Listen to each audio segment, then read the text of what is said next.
Good morning students.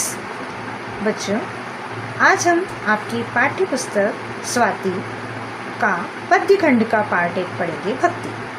बच्चों, ये पाठ 2 भागों में विभाजित है। पहला भाग है विनय के पद, जिसे लिखा है तुलसीदास जी ने, और दूसरा भाग है पदावली, जिसे लिखा है मीराबाई। तुलसीदास जी का परिचय आप पढ़ चुके हैं। अब हम मीराबाई का परिचय बच्चों यहाँ पर पढ़ रहे हैं। मीराबाई का जन्म हुआ था सन 1503 में। इनके पति का नाम था भोजराज। इनकी मृत्यु हुई थी सन 1573। इनकी भाषा थी राजस्थानी, ब्रज और गुजराती का मिश्रण। इनका भाव था माधुर्य और दाम्पत्य, अर्थात ये श्री कृष्ण को अपना पति मानती थी।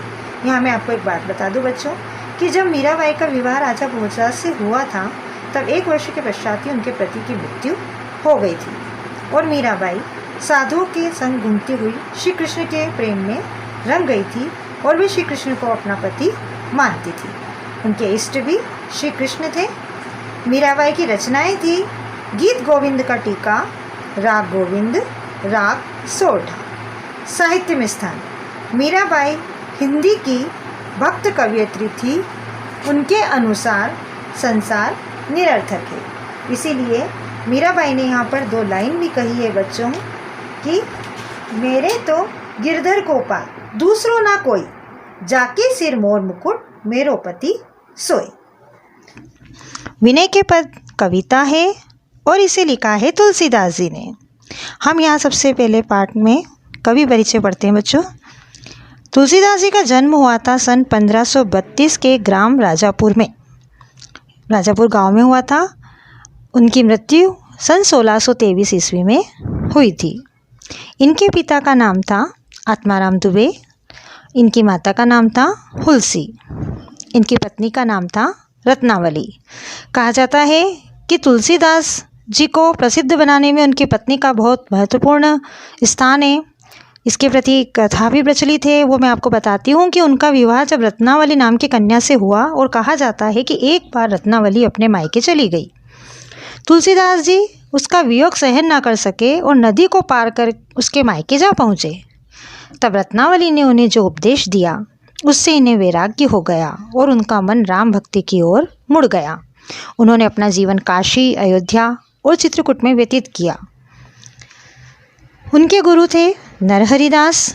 तुलसीदास जी ने ब्रज और अवधी दोनों भाषाओं का प्रयोग किया है। रामचरितमानस की रचना उन्होंने अवधी भाषा में की है। इसके अलावा कवितावली, गीतावली, दोहावली, जानकी मंगल, पार्वती मंगल, इन सब की रचना उन्होंने ब्रज भाषा में की है। रचनाएं, तुलसीदास जी की रचनाएं हैं कवितावली, गीतावली, रामचरितमानस। इनमें से जो रामचरितमानस है वो एक बहुत महत्वपूर्ण ग्रंथ है। उसका स्थान सिर्फ भारत में नहीं बल्कि पूरे विश्व में है और वो लोक मंगलकारी ग्रंथ है, जिससे लोगों को अपने जीवन में आदर्श स्थापित करने में मदद मिलती है। आखिरी पॉइंट है बच्चों कवि परिचय का, साहित्य में स्थान। तुलसीदास जी लोक मंगलकारी कवि हैं। उनकी भक्ति दास्य भाव की थी। दास्य भाव मतलब वो प्रभु को अपना स्वामी समझते थे और स्वयं को प्रभु का दास। तुलसीदास जी द्वारा रचित जो रामचरितमानस है, उनका पूरे विश्व में महत्वपूर्ण स्थान है। कवि परिचय के बाद बच्चों लेसन पे आते हैं विनय के पद। जाऊं कहाँ तजी चरण तुम्हारे। तुलसीदास जी कहते हैं कि हे प्रभु श्री राम, आपके चरणों को छोड़कर मैं अन्य कहाँ जाऊं। काको नाम पतित पावन जग, के ही अति दीन प्यारे।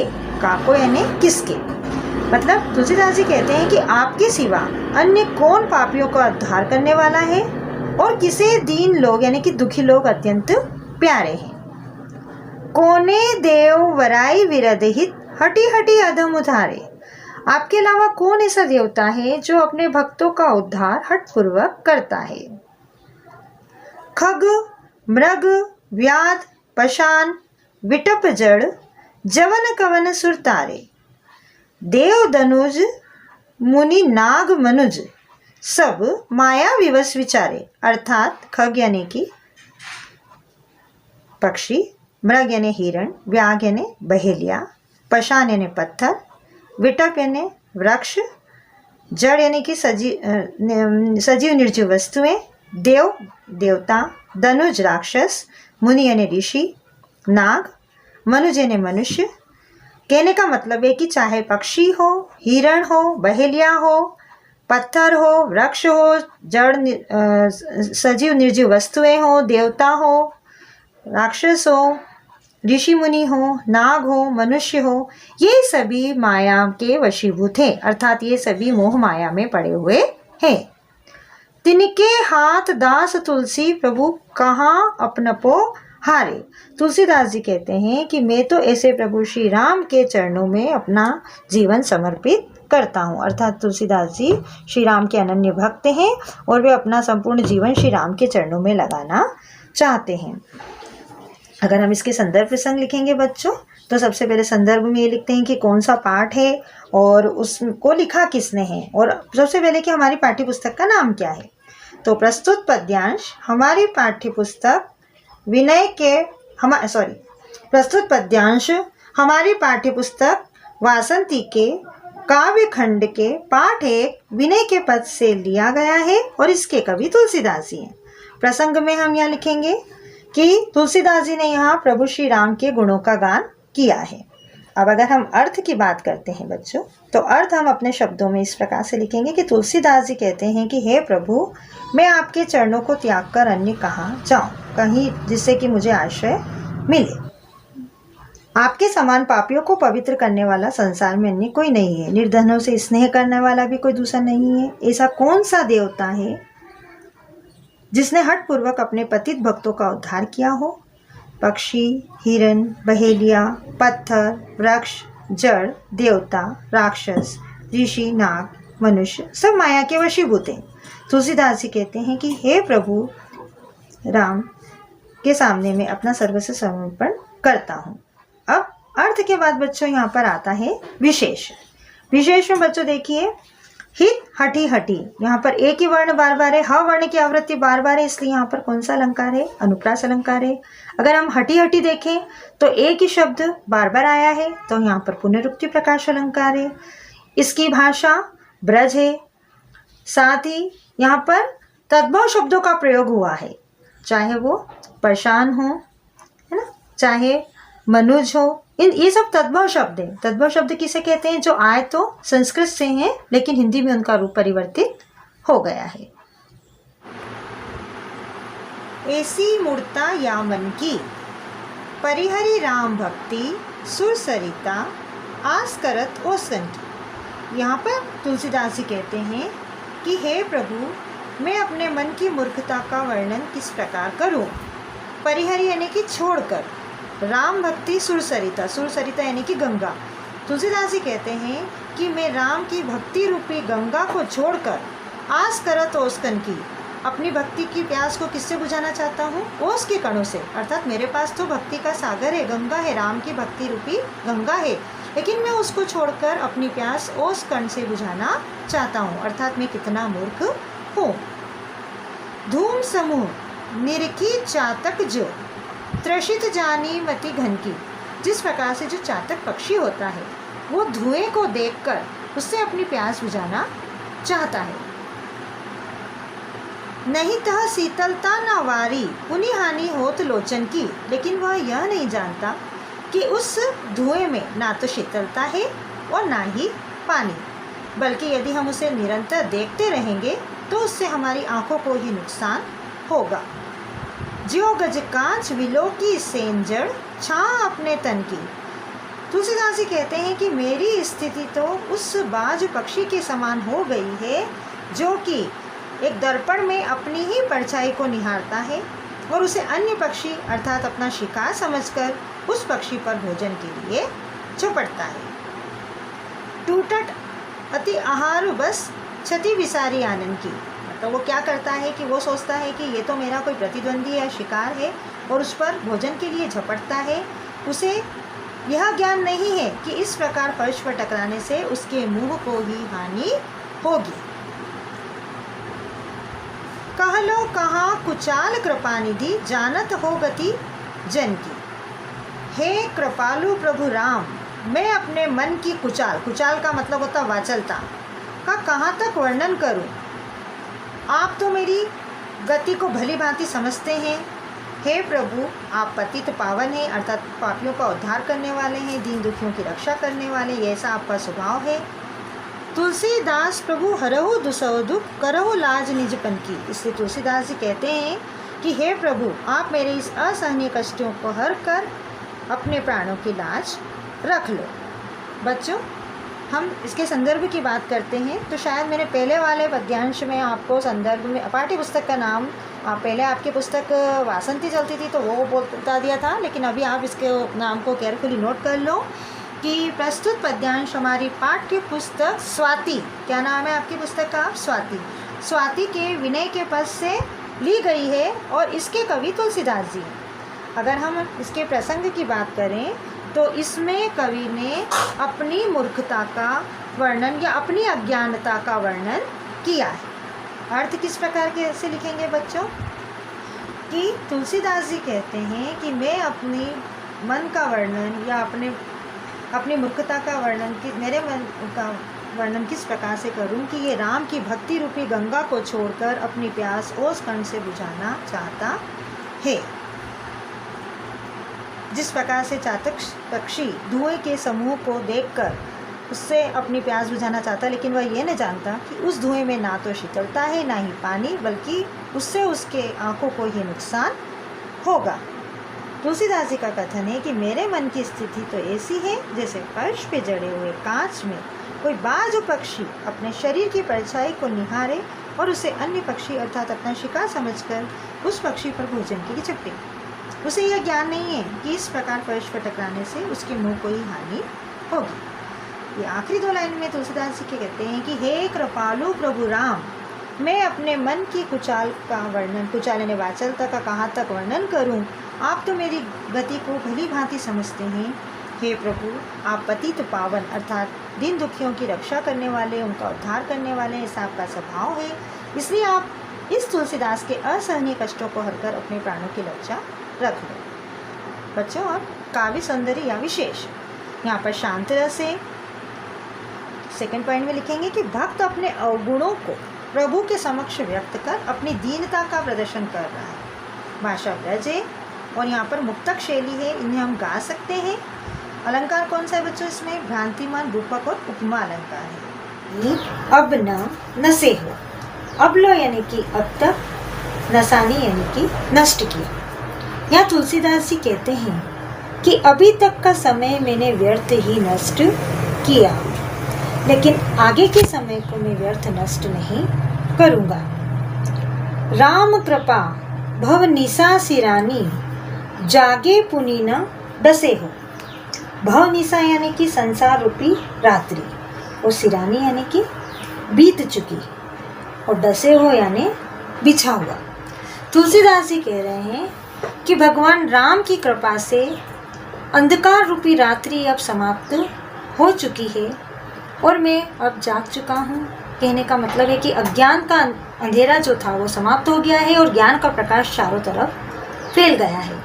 तो अब मैं जागकर फिर से उस मोह माया के जंजाल में नहीं फंसूंगा। कहने का मतलब है कि मैं अब ज्ञानवान हो चुका हूँ और अब मैं अज्ञान के रास्ते पर फिर से नहीं चलूँगा।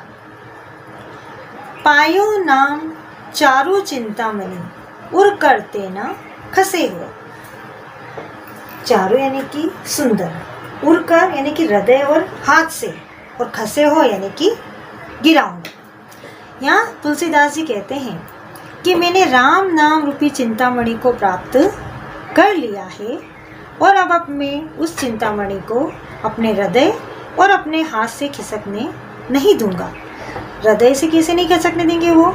कि मैं अब हमेशा श्री राम की भक्ति अपने हृदय से करूँगा, उनके नाम का स्मरण अपने हृदय से करूँगा और हाथों से मैं माला को जपूंगा। श्याम रूप सुचि रुचिर कसोटी, चित कंचने कसे हो। सुचि यानी कि पवित्र और रुचिर यानी कि सुंदर और कंचन यानी कि सोना। श्याम रूप श्री राम जी का रूप है वो सांवला रूप जो है वो सोने के समान सुंदर है, पवित्र है, और मैंने अपने हृदय में उस रूप को बसा लिया है। और एक बार जब वो मेरे हृदय में श्री राम का रूप बस गया है तो मैं उसे अब अपने हृदय से खिसकने नहीं दूंगा। परबस जानी हस्यो इन इंद्रिन निज बस है न बसे हो।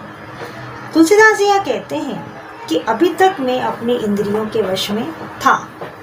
ये इंद्रियां जैसा चाहती मुझसे वैसा काम कराती थी और मैं हंसी का पात्र बनता था। लेकिन मैं अब अपनी इन इंद्रियों को मैंने वश में कर लिया है और मैं अब हंसी का पात्र नहीं बनूंगा। मैं ऐसा कोई काम नहीं करूंगा कि संसार को मुझ पर हंसना पड़े। मन मधुकर पनकर तुलसी रघुपति पद कमल बसे हो। मधुकर यानी भौरा, पन यानी प्रतिज्ञा, पद यानी चरण, कसे हो यानी परखूंगा, बसे हो यानी बसाऊंगा। यहाँ पर तुलसीदास जी कहते हैं कि मैंने अपने मन रूपी भंवरे को भगवान श्री राम के चरण रूपी कमलों में बसा दिया है और अब मैं प्रभु श्री राम के चरणों से विमुख नहीं होऊंगा। मैं अपने पूरे मन को भगवान श्री राम के चरणों में ही लगा दूंगा। इसका भी संदर्भ बच्चों हम ऐसे लिखेंगे, संदर्भ वही रहेगा क्योंकि पाठ और कवि का नाम वही है, जिसमें प्रसंग चेंज होगा। प्रसंग में हम लिखेंगे कि इसमें कवि तुलसीदास जी ने अपने इष्ट देव श्री राम की कृपा और उनके प्रति अपनी अनन्य भक्ति भावना को समर्पित किया है। तुलसीदास जी कहते हैं कि अब तक की आयु तो व्यर्थ ही नष्ट हो गई, परंतु अब आगे की आयु को मैं नष्ट नहीं होने दूंगा। श्री राम की कृपा से संसार रूपी रात्रि बीत गई है। मैं संसार की माया रात्रि से जग गया हूँ और अब जागने पर फिर माया का बिछौना नहीं बिछाऊंगा, यानी कि अब फिर माया के फंदे में मैं नहीं फंसूंगा। मुझे राम नाम रूपी सुंदर चिंतामणि मिल गई है और उसे हृदय रूपी हाथ से मैं कभी भी गिरने नहीं दूंगा। अर्थात हृदय से राम नाम का स्मरण करता रहूंगा और हाथ से मैं राम नाम की माला जपा करूंगा।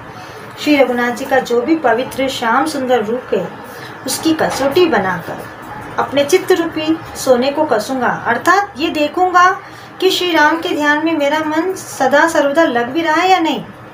अभी तक तो मैं इन इंद्रियों के वश में था, तब तक उन्होंने मुझसे मनमाना काम करवाया, मतलब जैसा वो चाहती थी मुझसे काम कराती थी, वो लोग मुझ पर हंसते थे, मेरी बहुत हंसी होती थी। परंतु अब स्वतंत्र होने पर, यानी मैंने इन इंद्रियों को जीत लिया है और अब मैं ऐसा कोई काम नहीं करूँगा कि संसार मुझ पर हंसे। अब तो मैं अपने मन रूपी भ्रमर को यानी कि भंवरे को प्रण करके श्री राम जी के चरण कमलों में लगा दूंगा। अर्थात श्री राम जी के चरणों को छोड़कर दूसरे जगह मन को जाने ही नहीं दूंगा। अब बच्चे इसकी विशेष की बात आती है तो यहाँ पे विशेष में भक्ति रस है, शांत रस है। भाषा जैसे पहले वाले पद्यांश में अवधि थी, यहाँ भी अवधि है। और अलंकार उपमा अलंकार है यहाँ पर। पदावली। हेरी में तो प्रेम दीवानी, मेरा दर्द न जाने कोई। मीराबाई यहाँ कह रही है कि हे सखी, मैं तो श्री कृष्ण के प्रेम में दीवानी हूँ और मेरी इस प्रेम पीड़ा को कोई भी नहीं समझ पाता। सूली ऊपर सेज हमारी, किस विध सोना होए। मीराबाई यहाँ कहती है कि मेरी सेज अर्थात मेरा बिस्तर जो है वो सूली के ऊपर है, किस विध सोना होए, इसमें मुझे किस प्रकार से नींद आएगी। अर्थात मेरा जो मार्ग है भक्ति का वो अत्यंत कठिन है और इस पे चलना भी बहुत दुष्कर है। गगन मंडल पे सेज पिया की, किस विध मिलना होए। मेरे पिया की जो सेज है वो आकाश में है, अर्थात मैं उनसे किस प्रकार से मिल सकती हूँ। घायल की गति घायल जाने की जिन लाई होए। मीराबाई यहाँ पर ऐसा बोलती है कि मेरी इस गति को वही व्यक्ति समझ सकता है जो खुद इस दुख से गुजरा हो। जिस प्रकार से घायल की गति को घायल ही समझ सकता है। जोहरी की गति जोहरी जाने कि जिन जोहर होए। जिस प्रकार से जो सुनार रहता है या जोहरी रहता है उसकी गति को वही समझ सकता है।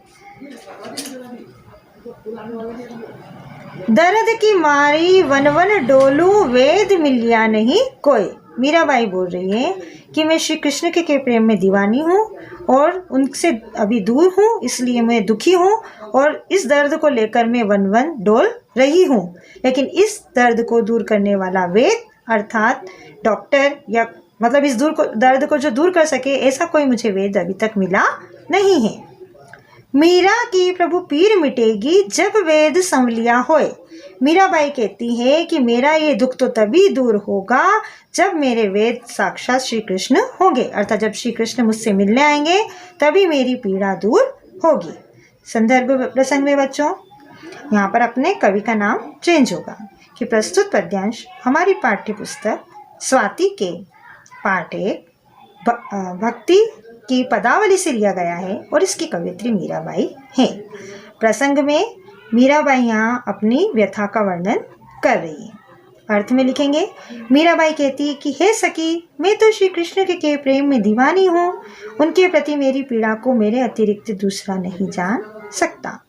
मेरी सेज अर्थात मेरी शैया ऐसे दुर्गम स्थान पर है जहाँ मेरे समान सांसारिक प्राणी पहुँच ही नहीं सकता।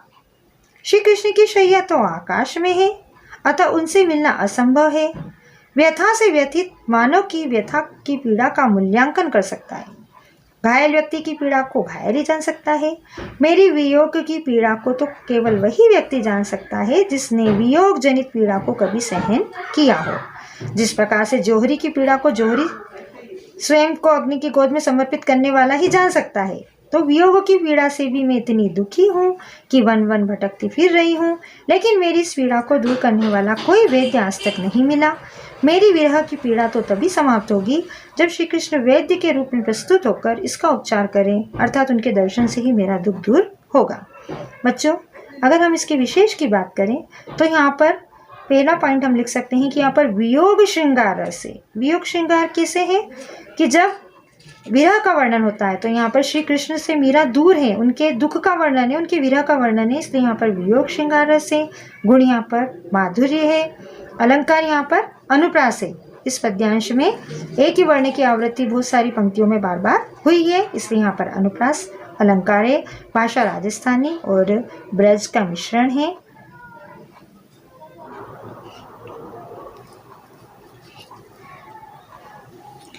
नहीं ऐसो जन्म बारंबार।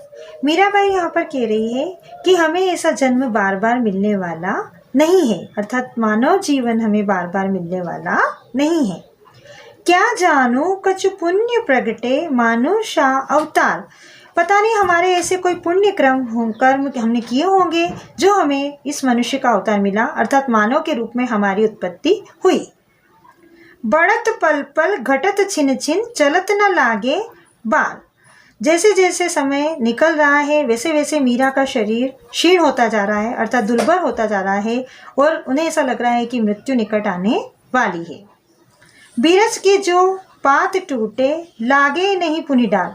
जिस प्रकार से वृक्ष के पत्ते यदि एक बार टूट जाते हैं तो वह पुनः वृक्ष पर नहीं लगते, उसी प्रकार से यदि एक बार मृत्यु आ जाती है तो फिर से मानव जीवन मिलना संभव नहीं है। बहु सागर अति जोर कहिए विषय ओ की धार। ये संसार रूपी सागर में विषय वासनाओं की अत्यंत तीक्ष्ण धारा है। सूरत का नर बांधे बेड़ा बेगी उतरे पार। यदि मनुष्य अपना ध्यान प्रभु की भक्ति में लगाएगा तो वो भव सागर से जल्दी पार हो पाएगा। साधु संता ते महंता चलत करत पुकार। साधु संत ये जो से पुकार कर रहे हैं। दास मीरा लाल गिरिधर जीवन ना दिन चार, कि ये जो जीवन है वो 4 दिन का है, अर्थात हमें इन 4 दिनों को 4 दिन का मेला है ये जीवन, इसलिए हे मानव तू श्री कृष्ण का आश्रय ग्रहण कर ले, इसी में तेरा हित है। अर्थात अपने इस 4 दिन के जीवन को तू प्रभु की भक्ति कर कर और उस संसार को तू पार कर ले। इसके प्रसंग में बच्चों आप लिखेंगे कि इस पद में मीराबाई ने मानव शरीर को पुण्य स्वरूप ठहराकर ईश्वर के प्रति समर्पित होने की प्रेरणा दी है। अर्थ में लिखेंगे कि मीराबाई कहती है कि मानव जीवन बार बार नहीं मिलता है। जीव को पुण्य कर्मों के कारण ही मानव शरीर प्राप्त होता है। यह शरीर पल पल एवं प्रतिक्षण क्षीण होता जा रहा है, अर्थात मृत्यु की ओर बढ़ रहा है। जीवन का अंत होने में तनिक भी विलंब नहीं होगा। जिस प्रकार वृक्ष से झड़े हुए पत्ते पुनः डाल पर नहीं लग सकते, उसी प्रकार से मानव का अंत होने पर यह निश्चय नहीं है कि उसे पुनः मानव शरीर प्राप्त होगा। संसार रूपी सागर में विषय वासनाओं की अत्यंत तीक्ष्ण धारा है। यदि मनुष्य प्रभु में अपना ध्यान लगाए तो शीघ्र ही वो संसार रूपी सागर से पार हो जाएगा। साधु संत एवं महंतों की मंडली पुकार पुकार कर कह रही है कि मानव जीवन 4 दिनों का मेला है, अतः हे मानव तो श्री कृष्ण का आश्रय ग्रहण कर ले, इसी में तेरा हित है। इसके विशेष में वही रिपीट होगा बच्चों जो पहले पद्यांश में था। राजस्थानी और ब्रज भाषा का मिश्रण है। शांत रस पहले अपना वियोग श्रृंगार रस था, इसमें शांत रस है। शब्द गुण माधुर्य ही है। और यहाँ पर कवियत्री ने मानव जीवन को क्षणभंगुर बताया, अर्थात पल का भी भरोसा नहीं है।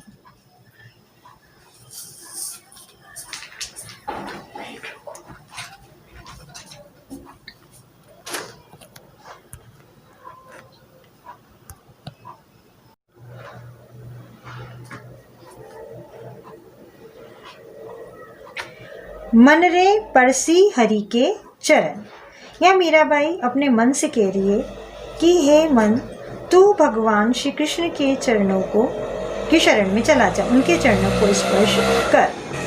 सुभग शीतल कमल कोमल त्रिविध ज्वाला हरण। उनके जो चरण हैं वे अत्यंत सुभग यानी सुंदर, शीतल और कमल के समान कोमल है। त्रिविध ज्वाला हरण, और वे तीनों प्रकार के तापों को नष्ट करते हैं। 3 प्रकार के ताप कौन से होते हैं? दैहिक, दैविक और भौतिक। अर्थात यदि हम भगवान श्री कृष्ण के चरण में अगर हम चले गए तो वो हमारे सभी प्रकार के पापों का नाश कर देंगे। जे चरण प्रहलाद पर से इंद्र पदवी धरण। जब प्रहलाद श्री हरि की शरण में गए तो भगवान ने उन्हें इंद्र की पदवी प्रदान की। जिन चरण ध्रुव अटल कीन्नो रखी अपने शरण।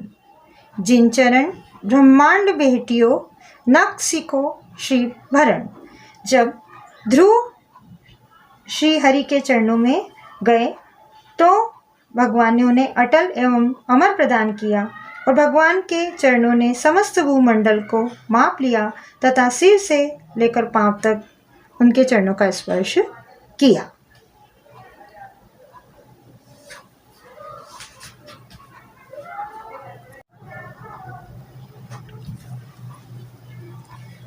जिन चरण प्रभु परसी लीने तरी गौतम धरण। जब गौतम की पत्नी अहिल्या प्रभु के चरणों में गई तो उन्हें भी उन्होंने तार दिया, उन्हें पत्थर से वापस से अपने असली रूप में स्थापित किया। जिन चरण काली ही नाशियो गोप लीला करन। जब श्री कृष्ण गोप लीला कर रहे थे वहाँ खेल खेल में कालिया नाग का भी उन्होंने उद्धार किया। जिन चरण धारियो गोवर्धन गर्भ मगुआ हरण। जब इंद्र को अपने ऊपर बहुत घमंड हो गया था और वो बहुत तेज बारिश करके चारों तरफ नाश कर रहा था, तब गोकुलवासियों की रक्षा करने के लिए श्री कृष्ण ने गोवर्धन पर्वत को अपनी एक उंगली पर धारण करके इंद्र के गर्व को भी चूर चूर किया था। दास मीरा लाल गिरिधर अगम तारन तरन। मीराबाई यहाँ कहती है कि मैं तो ऐसे गिरधर नागर श्री कृष्ण की दासी हूँ जो बड़े से बड़े पापियों का भी उद्धार कर देते हैं। इसके विशेष में भी बच्चों हम वही रिपीट करेंगे। ब्रज भाषा है, अनुप्रास अलंकार है, शांत रस है और गुण यहाँ पर माधुर्य है। ठीक है बच्चों, ये लेसन यहाँ पर कंप्लीट होता है। अगली PDF में हम आपको इसके क्वेश्चन आंसर और संदर्भ प्रसंग सहित व्याख्या भेजेंगे।